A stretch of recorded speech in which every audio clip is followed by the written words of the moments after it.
Bismillahirrahmanirrahim. Assalamualaikum warahmatullahi wabarakatuh. Alhamdulillahi rabbil alamin. Allahumma sholli ala Sayyidina Muhammad wa ala alihi Sayyidina Muhammad. Pokok pembahasan pada pertemuan ini yaitu surat yang kelima, surat Al-Alaq ayat 5. Dari surat pertama yaitu Iqra bismi rabbikal ladzi khalaq, khalaqal insana min 'alaq, Iqra wa rabbukal akram alladzi 'allama bil qalam, 'allamal insana ma lam ya'lam. Jadi surat Al-Alaq ayat yang kelima ini yaitu mengajarkan manusia apa yang tidak diketahuinya. Memang sungguh manusia itu dari semenjak bayi itu belum mempunyai apa-apa, tapi ada potensi yang diberikan oleh Allah Subhanahu wa Ta'ala kepada manusia. Potensi itulah yang akan nantinya memiliki ilmu pengetahuan. Potensi itulah yang bakal melakukan penelitian, terus-menerus melakukan pembelajaran. Potensi yang dimiliki oleh manusia yaitu berupa pendengaran, penglihatan, hati, dan akal pikiran. Ketika Allah Subhanahu wa Ta'ala menciptakan Nabi Adam alaihi salam, ketika itu malaikat protes kepada Allah Subhanahu wa Ta'ala. Malaikat berkata, "Wahai Allah, mengapa menciptakan manusia baru di atas muka bumi ini yang akan melakukan kerusakan dan pertumpahan darah?" Tapi dijawab oleh Allah Subhanahu wa Ta'ala, "Qala inni a'lamu ma la ta'lamun." Akulah mengetahui apa yang engkau tidak ketahui. Lalu kemudian ketika tercipta Nabi Adam dan diajarkan oleh Allah nama-nama benda semuanya, dan ketika itu pula Nabi Adam mampu untuk menjawab nama-nama benda semuanya.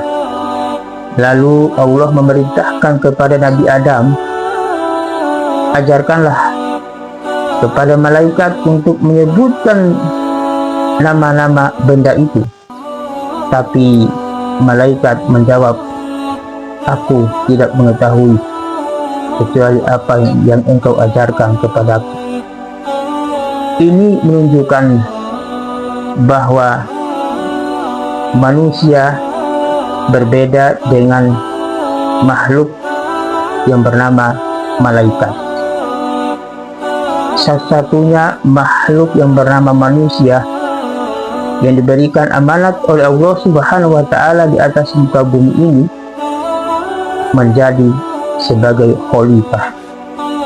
Inilah tugas yang diembankan oleh Allah sebagai khalifah, yaitu untuk membangun, mengelola alam yang diciptakan oleh Allah Subhanahu wa Ta'ala untuk kemanfaatan kepada seluruh umat manusia.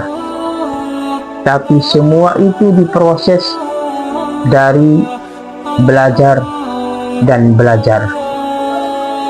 Utlubul ilma minal mahdi ilal lahdi.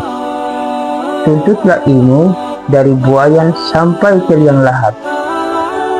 Ini menunjukkan bahwa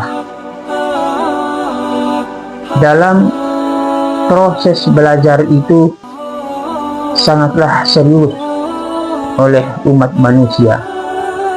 Bayangkan saja, telah diperintahkan untuk belajar dari alam rahim ibu.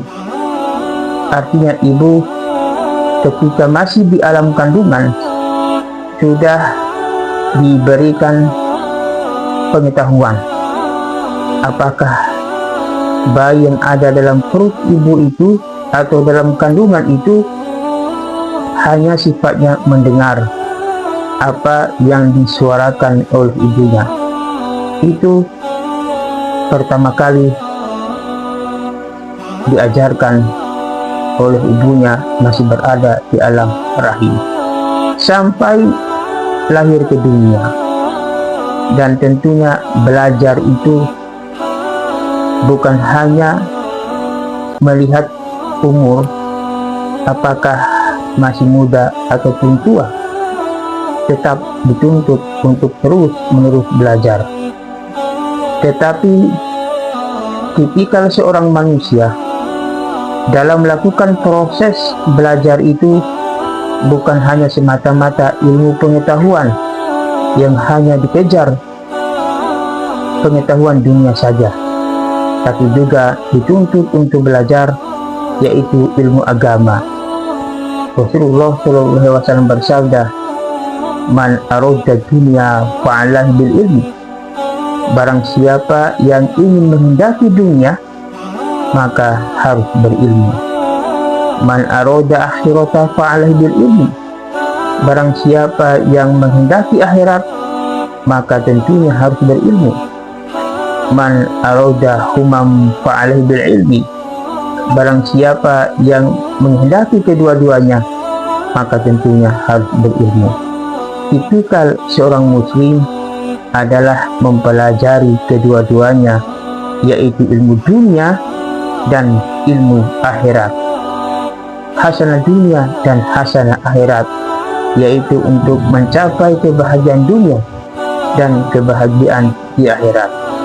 Orang yang hanya mempelajari ilmu dunia, dia akan tersesat, akan terpeleset, sehingga hakikat kehidupannya yang diamanatkan oleh Allah Subhanahu wa Ta'ala di atas muka bumi ini akan jauh dari harapan, karena dunia ini sangatlah menggoda.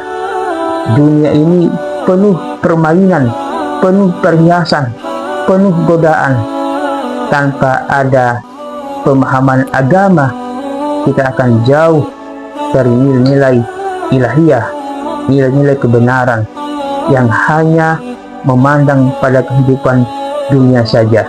Oleh sebab itulah, mari kita belajar. Tentu bukan hanya ilmu pengetahuan dunia, tapi juga kita belajar ilmu agama. Karena dalam melaksanakan ibadah sholat itu, bagaimana gerakannya, bagaimana bacaannya, bagaimana cara berwudu yang baik, maka tentunya melalui ilmu agama. Banyak orang-orang hebat, orang-orang cerdas, bahkan profesor pun ketika mereka lemah imannya, maka itu bukan disebutkan sebagai insan kamil. Tetapi manusia yang paripurna adalah manusia yang ilmu dunia bagus dan juga ilmu agama, sehingga ada rasa ketawaduan, tawadu, ada rasa rendah hati. Karena itu dia paham dan menyadari bahwa ilmu dunia ini hanya sebagai fasilitator, sebagai sarana untuk menuju pada kehidupan yang abadi, yaitu di akhirat. Demikian tausiah singkat ini kami akhiri. Wassalamualaikum warahmatullahi wabarakatuh.